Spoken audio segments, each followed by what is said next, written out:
It's real hard to eat fresh off of ties around your neck.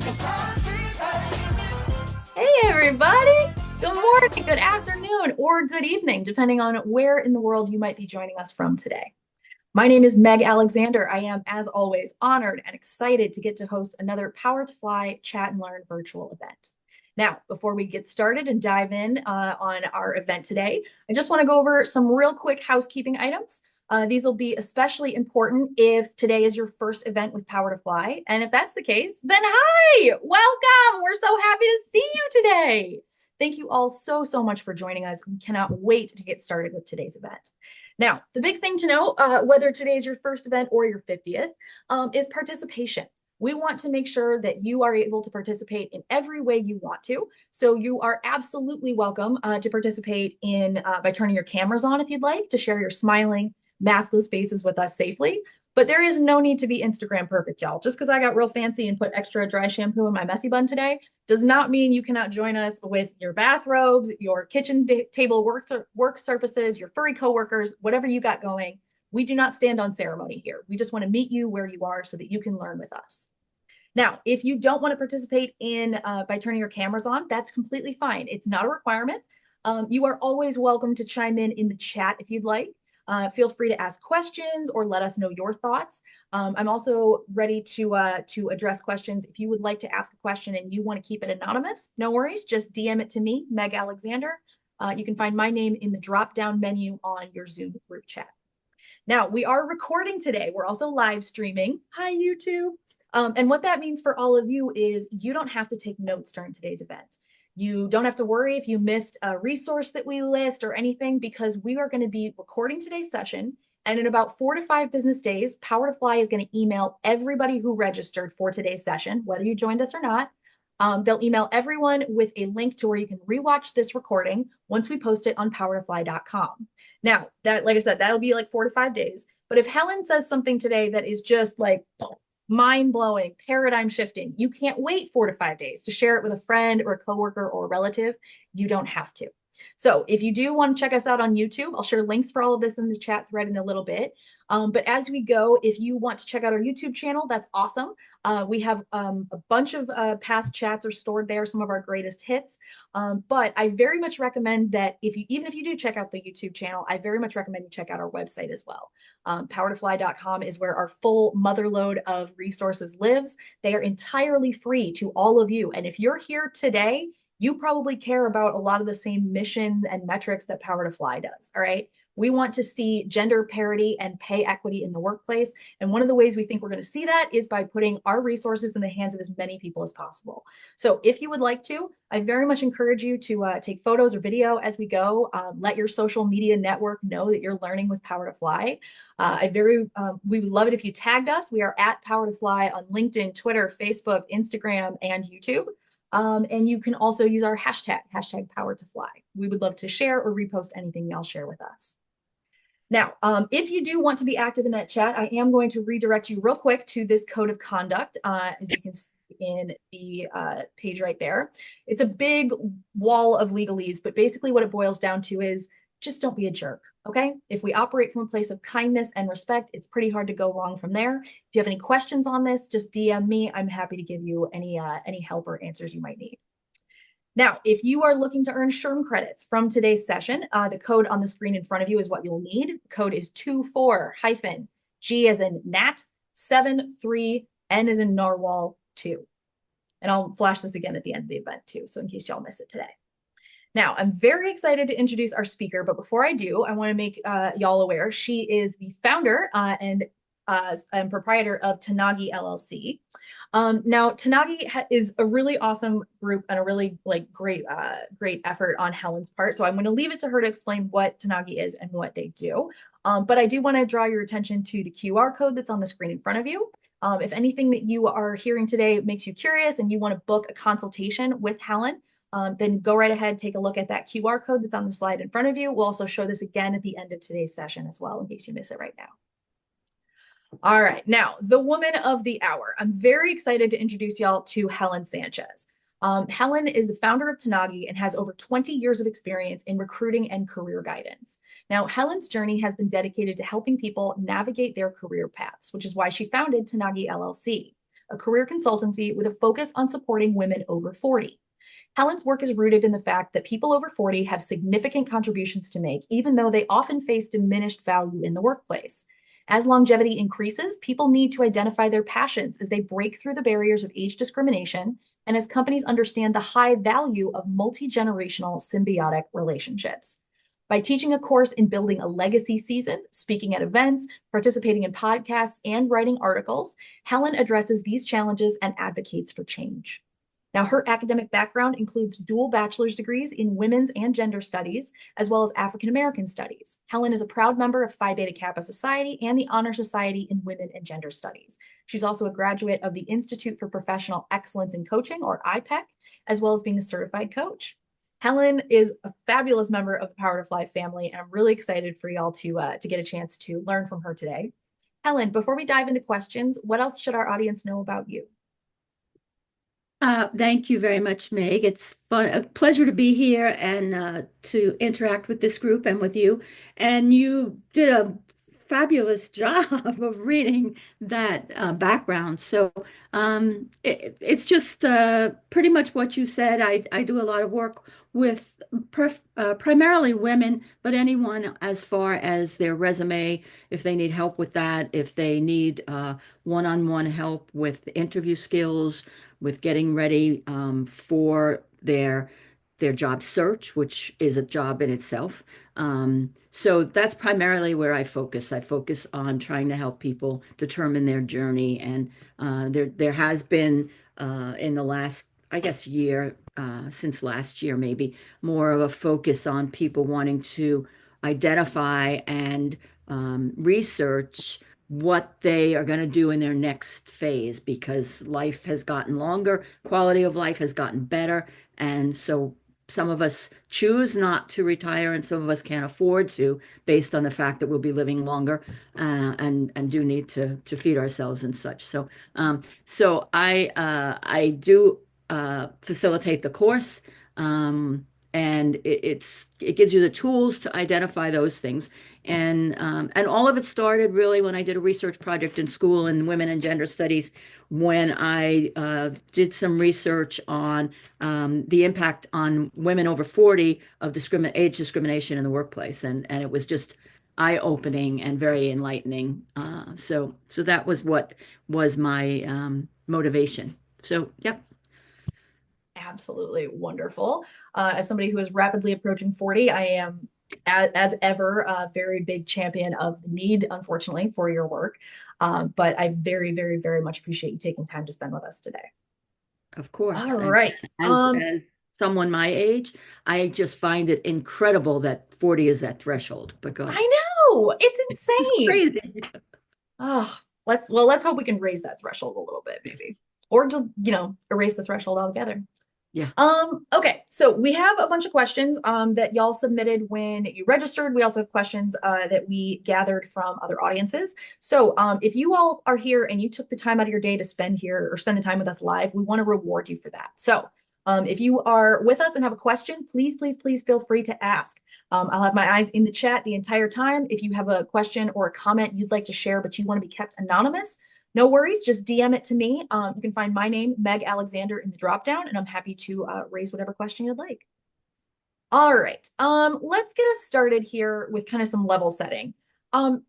We are about to enter, or we are in an era where we have more generations working in the workforce at one time than we ever have before. What do you think are some of the best practices when you're trying to communicate across these generational lines? Well, I think one of my firmest beliefs, and across the board applies to many aspects of these cross-generational or multi-generational teams or employees, is understanding that these are individuals and that there probably is not one blanket answer for everything. But what's important is that we approach this as our employees. I was a manager for many years, and understanding that your employees are individuals and each have different needs and different opinions. And yes, you're absolutely right that we have like something like 5 different generations in the workplace today. but a minimum of 4 in most workplaces. So you need to understand the different needs of your employees. I would suggest that you can either take a survey amongst your employees, or you can have conversations with them individually about their preferences for communicating.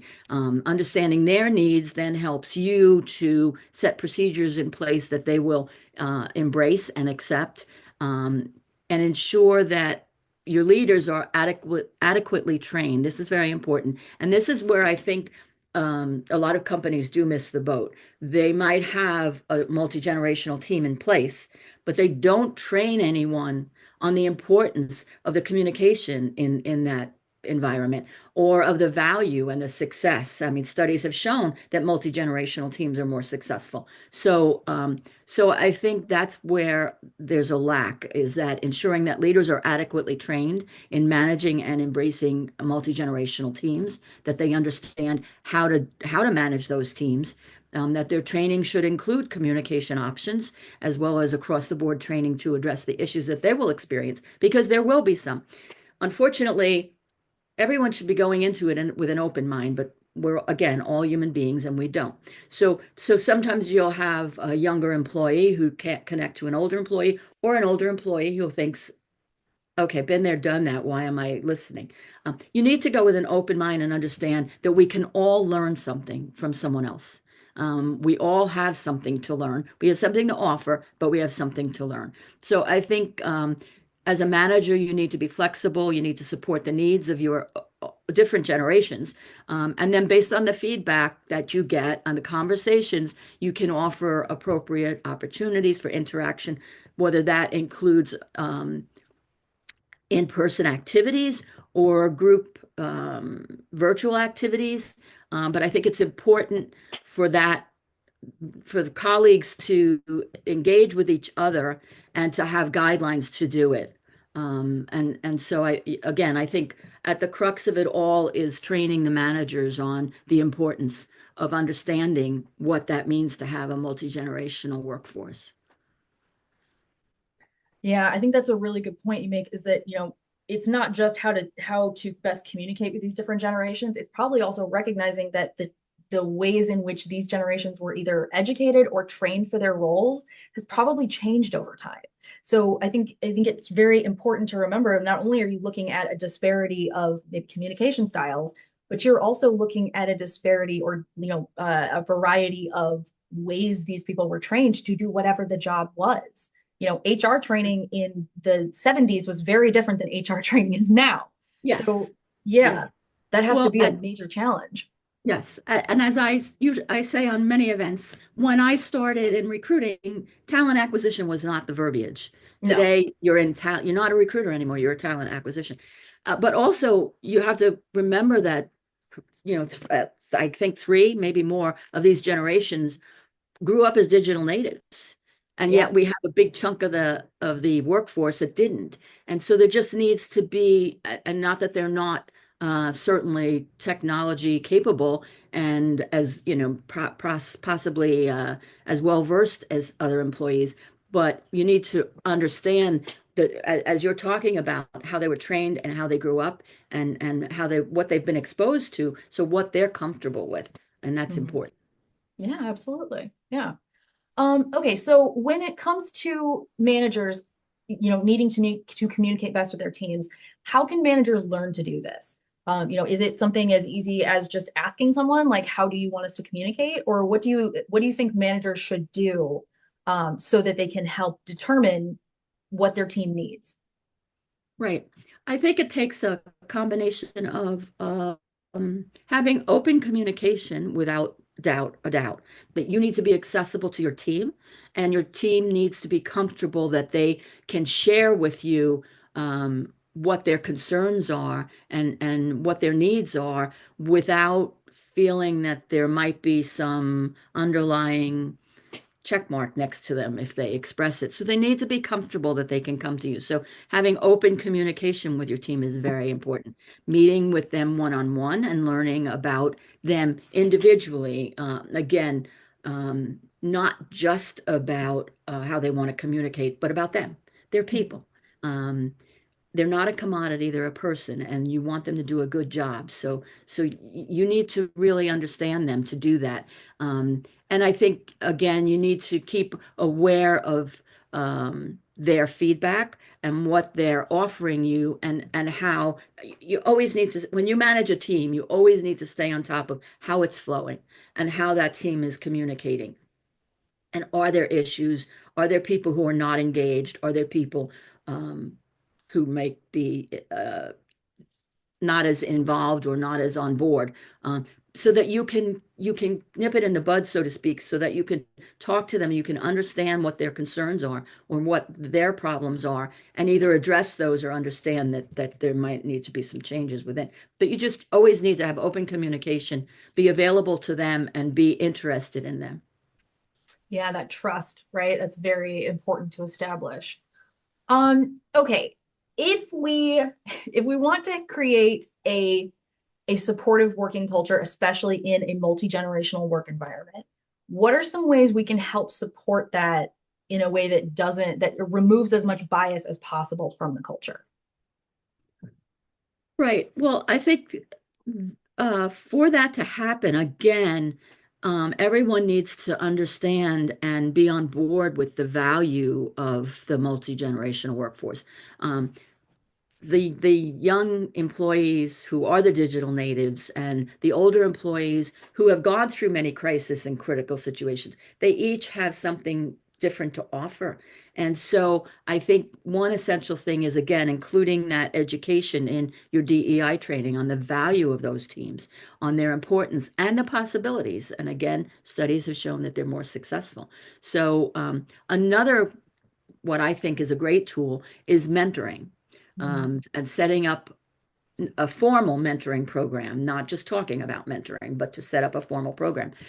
So do it with a little bit of a different format than perhaps what some of us older employees identify as mentoring years ago. This would be mentoring with reverse format, so that they're mentoring each other. They're both mentors and Mm-hmm. mentees, and they both have, again, something to offer. We all have things that we can teach. We all have things that we can learn. So when you pair two people who can uh, um, give someone something that they didn't have, and help the other person share what they didn't have, everyone's going to benefit. The team will be more successful. There will be more energy. And the other thing, they will learn to respect each other and understand that they each have value and they each have something to contribute. So it helps to develop an open mind and an inclusive network within the team. Um, and it's just very important, I think, for them to understand that, again, they each have an awful lot of value in success and in what's going on. And I think something like that a mentoring program where there's dual mentoring is very successful and very useful and an important tool for them. And the DEI training, I mean, that's just critical. It's Mm-hmm. again, you bring this multi-generation workforce in, and you just leave it there, and it's not going to be successful. No. Everybody needs to understand that microaggressions are unacceptable, that we need to respect each other, that we need to understand each other's value. So I Mm-hmm. think the training and the mentoring are good tools for it. I love the reciprocal mentorship idea because I think that's one of the things that we talk about a lot is that mentoring and stuff like that doesn't just go, it's a two-way street. Everybody that you meet knows things that you don't know, and you know things that they don't know. So I very much appreciate the focus on, the stress on making sure that mentorship is flowing both ways. I think that's great. All right. As we're talking about, things like microaggressions, do you think that it would help to have kind of ground rules for interaction between, multiple generations? I think ground rules are very important today in all work environments, really. Um, but I think that yeah, that it is important that leaders, number one, set the example, that they are respectful and they themselves express the value and the appreciation of everyone's contribution. And so I think it starts there. But also, if there's an employee who's uncomfortable or who feels that there's something unsettling for them, they should have an option of where to go to address it. There should be an avenue for them to follow, for them to discuss it, not necessarily to jump up and down and lodge a complaint, but to resolve it. Again, we use the word microaggression. If there's someone who doesn't understand how much of an impact they have, those microaggressions, and how hurtful they can be.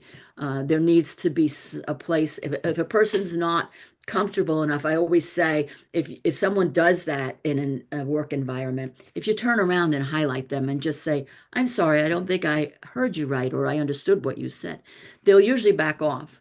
But if you're not a person who wants to do that and confront it, then you need to have a place to go where you can talk about it and where it can be addressed. So I think that's very important for ground rules. Not No, that makes allowing. a ton of sense because that way you have a touch point and it's not just you. It makes it a lot easier to try and handle these situations in a way that is not going to exacerbate the issue. Right. So yeah, I think that's a really good place to start. All right, when it comes to different communication between the generations, obviously stereotypes exist for a reason, but what have you seen as we're talking about different methods of communicating with different generations, what have you found to be effective? Well, I think as we mentioned earlier, there are different generations, and we today, at the very least, we have the boomers, we have the Gen X, we have the millennials, we have the Gen Zs, and as we talked about a little earlier, a lot of them were digital natives who grew up with different.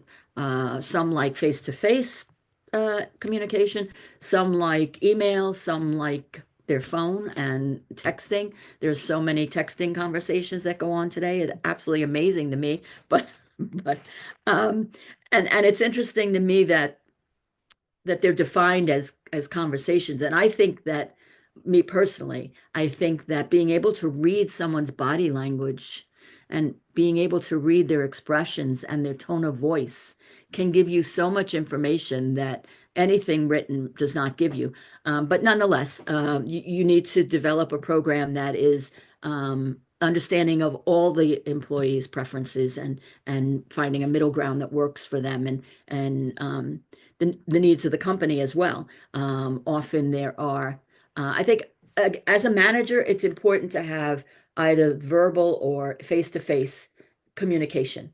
I don't think that on a regular basis that you should impart important information without that. I think you need to reinforce your team and reinforce their behavior with one-on-one or group face-to-face, or again, which can be a Zoom face-to-face, but that type of an environment as a manager.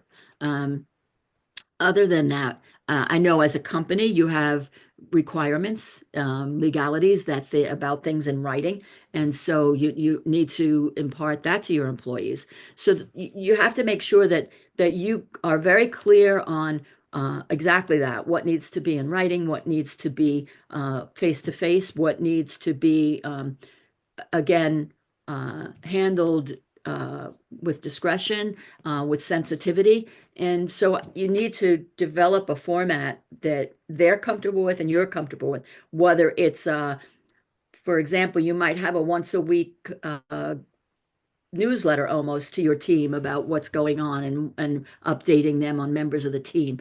But that should not preclude you interacting with them individually or face to face when possible. So I know there's so much virtual work and so much hybrid work that sometimes that can be challenging, but nonetheless, there should be a way as a manager that you work it out and that you again understand the Gen Zs, the young, really, they like the speed, the internet, and I get an answer right away. There's very little, it's not years ago when we did snail mail, that many years ago, 100 years ago. So everything you need, want right away. And you need to, I think, impart to your team the importance of having patience and waiting for responses and before you reply. And even with clients, if they're clients interacting, absolutely you need to. And it's interesting because when I work on interview prep, I'll say, first of all, there's a need to know, and you shouldn't go beyond that. And second of all, when you say something, when you share a statement, when you explain a story, um, you need to wait for a response because that you understand then how that person perceived what you just said. And so you can either redirect them to some where you want them to go, the importance of what you just said, or you can see that they do understand the importance of what you just said. So I think that that's a critical piece of it is you can set guidelines for communicating, but that you do need to make your team understand the importance of stepping back and listening and absorbing what's going on before they respond to things, and how they respond should be something that you set in place. Yeah. Okay. That sounds good. All right. Okay. Let's talk about tech and skill development. I feel like this is a big area that gets touched on whenever we have ageism chats or age focused chats. What can organizations do? Like, how can they conduct skill audits to identify growth opportunities? Because that's one of the things we talked about, right? Is that these different generations are going to be trained differently. They're going to Right. be, come to the table with different skills. So when it comes to trying to make sure that growth opportunities are maximized, what should companies know and do to connect these skills? Well, I think one of the biggest missing or failings in many companies is that they make assumptions about older employees, and they make assumptions about their ability or desire to absorb new techniques and new technology. And that's a big mistake because these people have a lot to offer, and they have a lot to that they know, but they also have a lot that they absorb. So I think one thing is you can evaluate everyone's skills on what your company is utilizing, on the softwares that are in your market. That's what's being used. But when you talk about offering upskill training or more diverse training, you need to look at your entire team, not just those digital natives that love to click around. Look at the older employees as well and offer the training across the board to anyone who you feel is capable of it, is interested in it, is passionate about learning, and then offer them the ability to go learn some more because their skills are um, going to be enhanced and going to improve. So I think it's important to keep in mind that that should be something that's offered to every employee. There we go. I always lose my mute button at least once. No, I think you're right. And it really does go back to the assumption angle, right? Like, don't assume who wants to learn new things and who doesn't. It Right. doesn't, it's not going to be any more difficult to just ask, hey, gauging interest, who's interested in learning this or whatever. I think that's really, yeah, I think that's a very good way to look at it and not make assumptions over who is like where their skills are as well as where they want to go with them. Another interesting piece of the learning, though, is also, I think some studies have shown surprise at how many employees like the in-person learning, like to sit in the group as a team and go through I know in my history, we certainly transformed in recruiting many softwares, many lives of softwares. And we would always go as a team and learn what we needed to learn. And it's surprising to some companies at how even young people express that they would like that they, as a team, that they always want the training to be crisp and sharp and, challenging for them to learn, because challenges are always an incentive for people, I think. But it's surprising for some of them how many young people do like also to be sitting in a learning group. Mhm. So I think Oh that's yeah. too. Well, the headspace is completely different. So I would get that. Yeah. Yeah. All right. So as we're talking about this, a lot of times we are talking about older workers not wanting to adopt new technologies. What if you are faced with an older manager who doesn't want to adopt new technologies? What should people be thinking of, or how can we convince managers to get on board with new tech that might, make the rest of the team's job a bit easier? Right. I think that the only way to engage in that and to be successful at convincing someone is again, similar to an interview, explaining, making them understand you have to do your research. You have to understand what the benefit is. You have to understand what the value is and how it's going to improve the process. I had someone who worked for me for many years who could look at a process and within the course of a day, improve it. And look at that process analysis and say, you know what, we could do this better. So you need to, if you have a manager who's a little bit stuck and not open to that type of thing, you need to come with a plan that says, this is what we should change. This is how it will improve our ability to do the job. And this is how the success will be. Because at the end of the day, that will only reflect well on that manager. And so you need to make them understand that that's what is at stake. Something that's going to reflect well on them, or just same old that's going to trudge along and eventually get old and out of date. But unfortunately, if you come up with that idea, if and you're again dealing with someone who's not as flexible, you need to do the research. You need to make them understand. You yourself need to understand the value, what changes need to take place, or what new software needs to try to be implemented, and how it's going to benefit the team overall, the success rate, however your team is measured. Is it going to improve that? Because if that's the case, then it's going to reflect well on him. Sorry, y'all, answering some questions in the chat. Please keep those coming. If y'all have questions, I'm happy to help y'all out here. Okay, let's keep moving. Okay, this one I think is this one's really popular question that we get asked a lot. How do you recommend showcasing a diverse skill set on a resume while only displaying the last 10 years of job experience? So let's back up a minute here. When it comes to your resume, especially if you're an older worker, or even if you're just somebody who's had a long career, or just has worked a bunch of different areas, whatever, it's very easy to get a resume that suddenly goes into pages and pages long. So what do you recommend people do, and what's a good rule of thumb for how much you should put in your resume? And then let's talk about how to showcase a diverse skill set. Okay. Yeah, never do that. Goes in the book. Not good. So you should have 2-page resume, ideally. Again, unless you're going to be the CEO, maybe you could do more. And you should go back 10 to 15 years, ideally. The way to represent additional skills is either, well, you can put them in the skill field, depending on what we're talking about, or in achievements in bullet points, what you've done, because you've done it. As long as you're not misrepresenting any of it, you've done it. So when you sit in an interview and you have these achievements or skills, then and there are questions about them, you can reference it. You can say, well, prior to what's on my resume, I did work at blah blah, and this is what I did that. Without, you're just talking. You don't have to say I was 10 years there. Again, need to know. What do they need to know to make a decision that you're the right person for the job?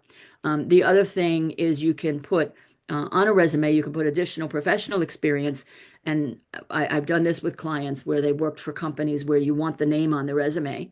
And so we put it in additional professional experience. We put what they'd done in a brief summary with no dates. So that section has no dates. So you can also do that.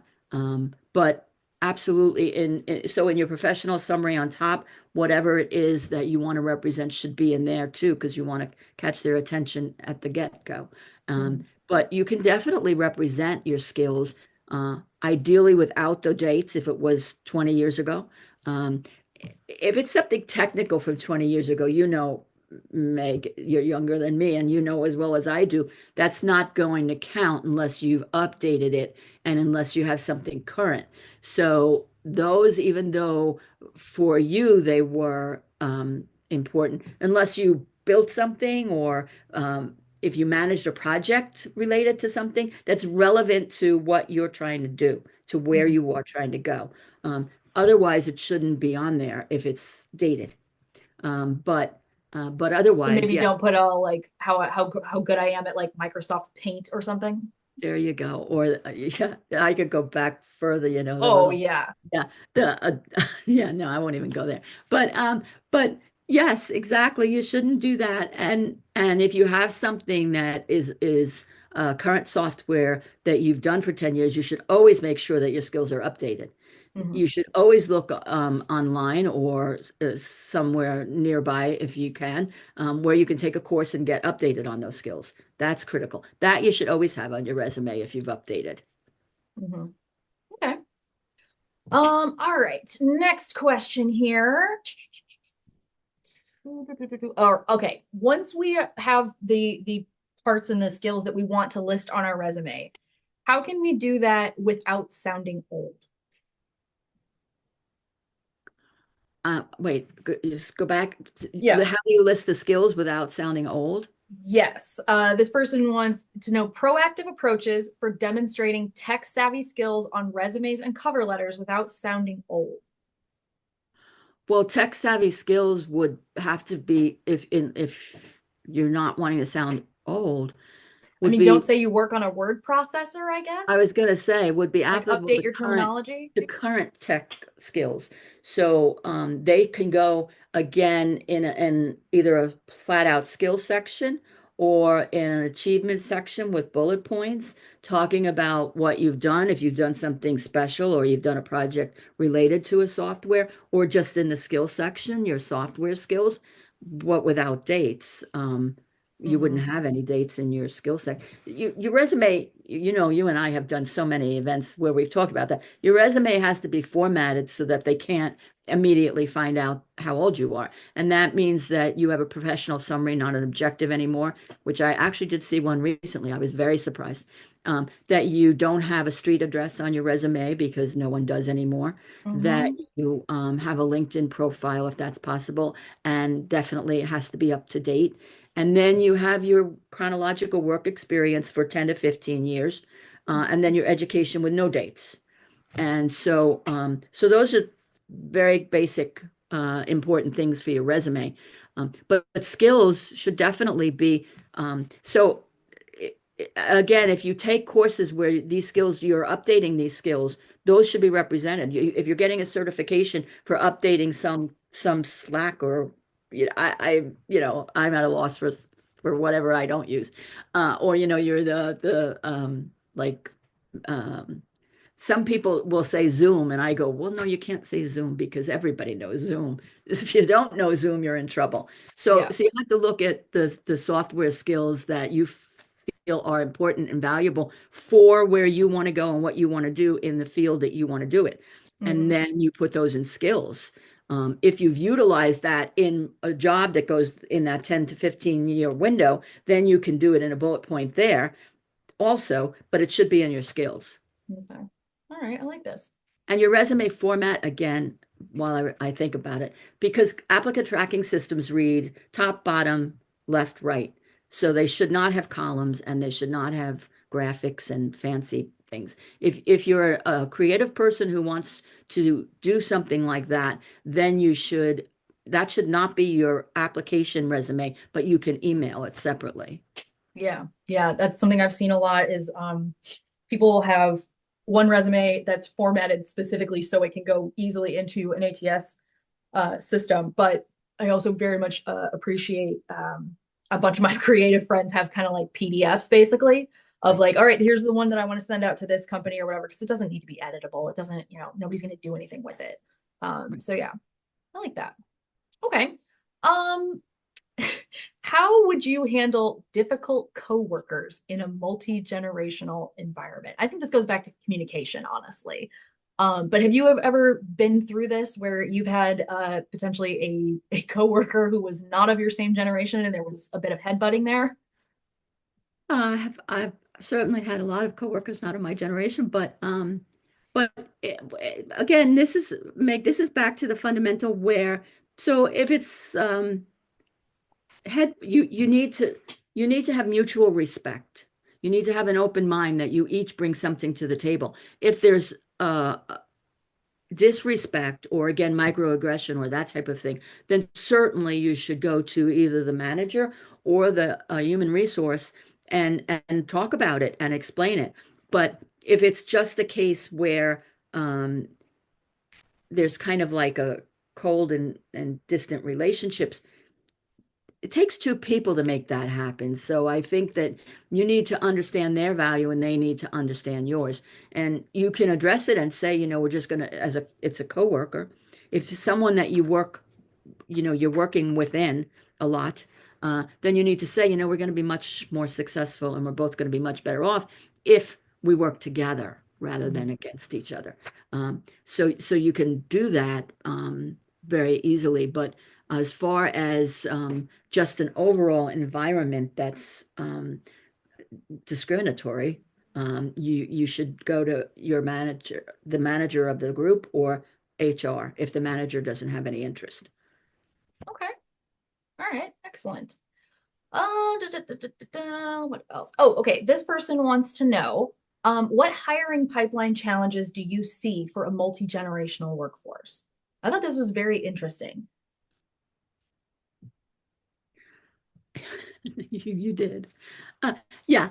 The challenge is in a multi-generational, it's interesting because age discrimination, it can impact you at both ends when you're too young or when you're too old. And so I think some of the challenges within that pipeline are understanding the job descriptions should not reflect things that will make people think that you're not going to entertain someone who's older. Something like cultural fit, a digital native, high Energetic, energy. I've seen be used. Yeah, exactly. Those when that's in a job description, yeah, or when you have a job description where they're asking you to basically do everything under the planet and the salary is ranges low. It's like, okay, yeah, they're looking for someone, out of school. So I think there are when you talk about pipelines, there are sources for older employees that are specific to them. There are websites, there are, the returnship programs if you're out of work, which is like an intern for an older employee. So as far as the pipeline, but again, when I talk about the pipeline, for the company itself, it's again how you present. Number one, it's how you present the job description and the environment. And number two, if you have a recruiter who's going through resumes, that recruiter better be very well versed on the value of all the generations, or you're not going to ever see the person. How you set up your applicant tracking system with knockout questions or keyword searches is going to eliminate a lot of people. So you need to think about that entire picture for your company to be able to recruit and source and find people from all different generations. It needs to be reflected in how you post, in the people that you're giving the authority to go through resumes and candidates to find someone to identify for you to interview. It's your keywords, it's your knockout questions, that all applies. Well, and this is part of that thing that, PowerToFly does this with different companies as well, where we'll kind of audit their hiring practices and see like, okay, well, this might be like the wording on here might be why you're not getting a lot of applicants from this demographic or something. Right. And I think it kind of sounds like what companies need to do internally, right? Is just take a look at the qualifications or take a look at the posting and think like, okay, if this is going to be read badly by somebody, where are we going astray? Can be, kind of an easier way to find the responses there. Right. If you read the job description and there are red flags, those same red flags are showing up. So they need to come to PowerToFly and get that audit. Heck yes. Yeah, you do. All right. We did have a question from the chat. This person DM'd and they wanted to know if we could talk about how to handle different and sometimes conflicting learning styles with multi-generational teams. This person was especially curious in terms of like management or for coaching styles. We touched on this a little bit earlier, but could we review a bit of what would be a good take for a company to have if they are if they're anticipating conflicting learning styles across a team? Right. Again, I think it's important to, when you say anticipating different learning styles, I think it's important to identify. So it's important to understand your employees, to know what they're looking for, to know how they learn best, to look at the results of how they learn best.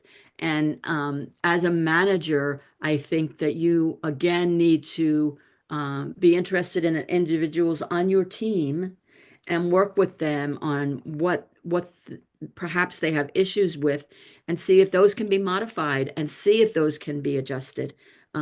But by the same token, I think that if their position requires learning and you have a learning program, I think sometimes learning programs are outdated, and sometimes learning programs are not. If I'm sitting in a room and having to learn something for the whole day, which I have done, and someone is not a good trainer, well, that might be why I don't like this method.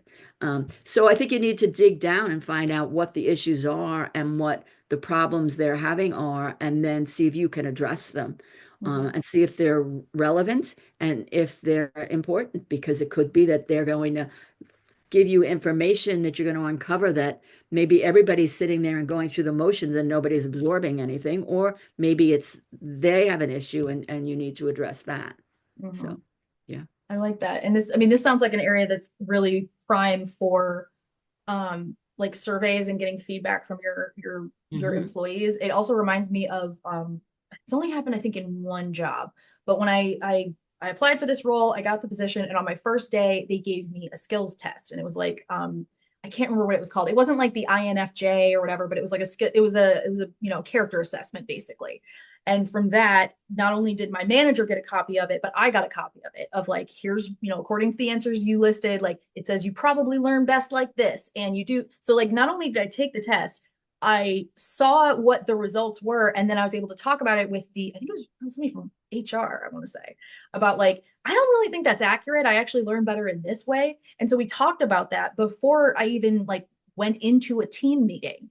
And so I think something like that would be super helpful, because that way you're not making these assumptions. You're letting people tell you themselves either how best they work or whatever, but you're making a proactive effort to gather that information.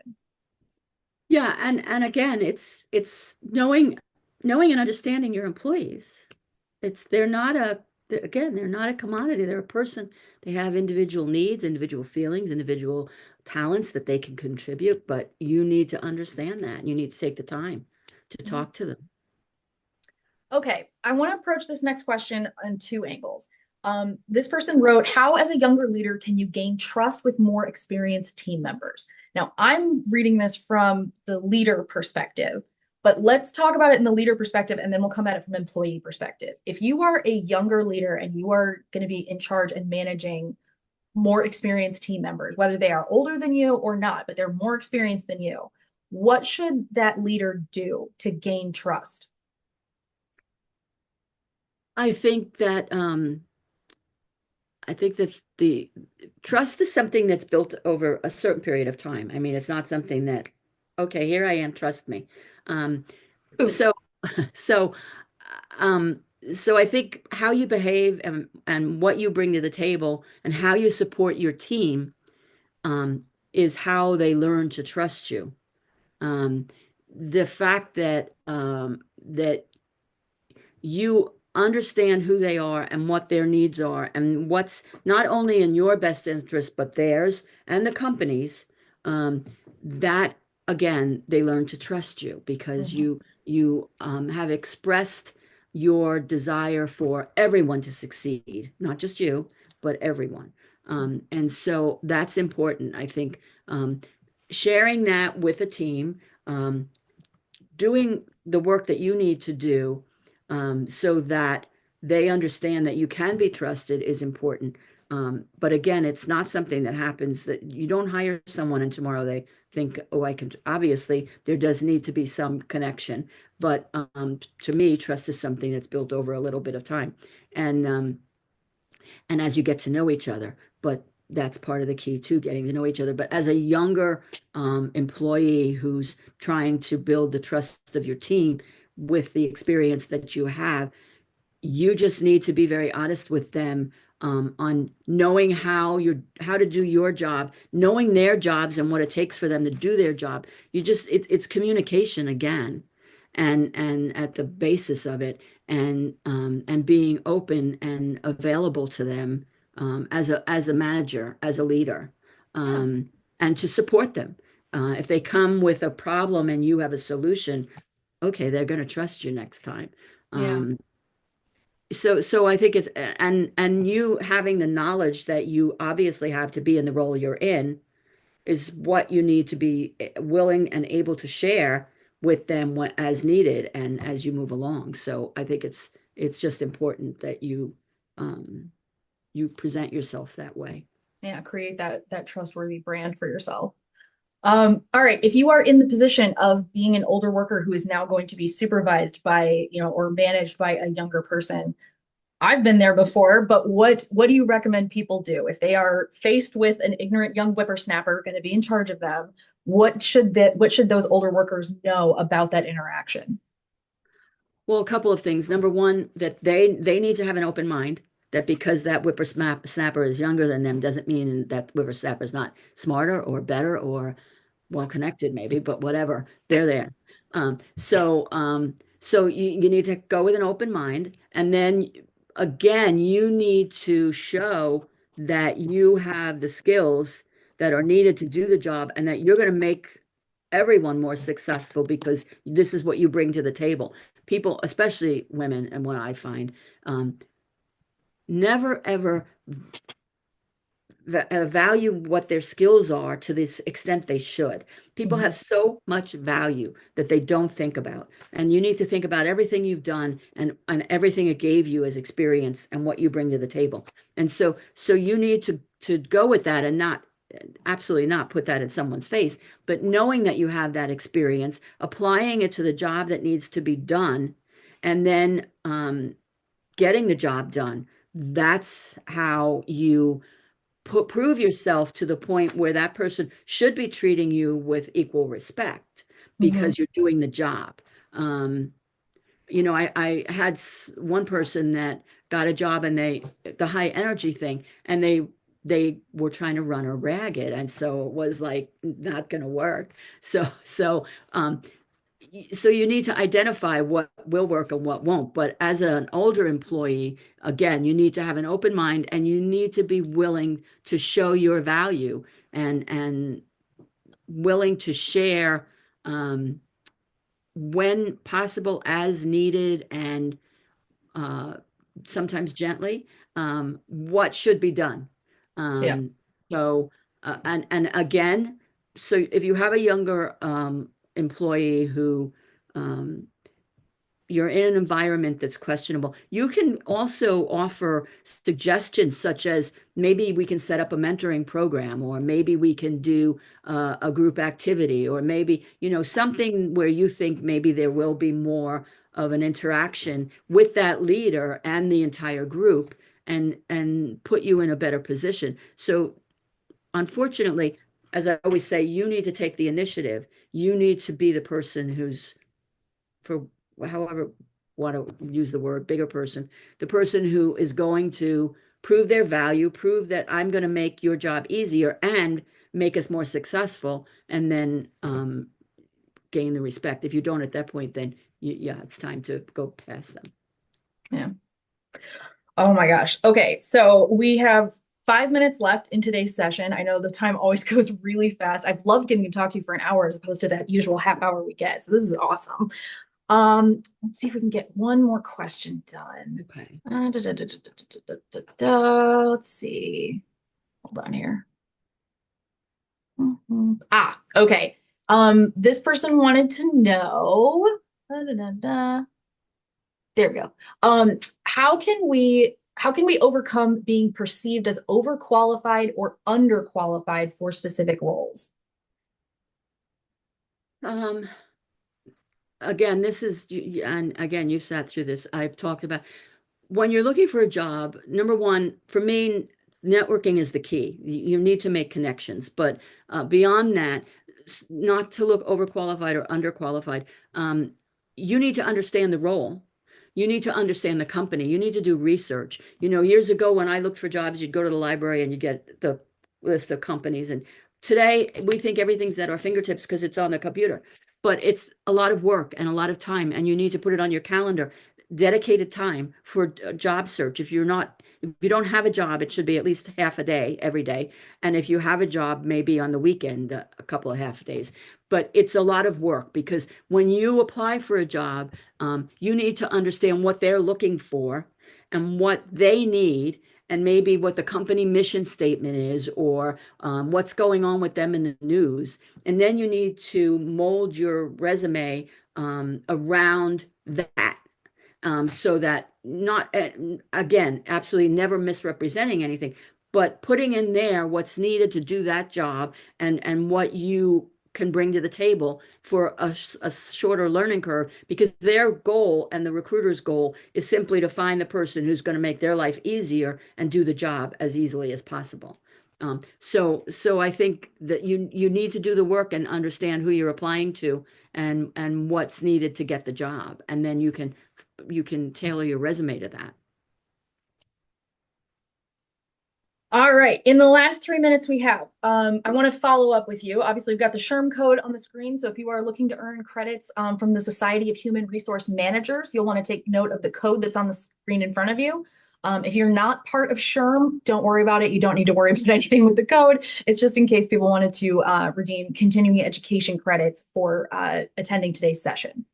All right, Helen, in the last 3 minutes we have, if people only remember one thing from today's event, what do you want that thing to be?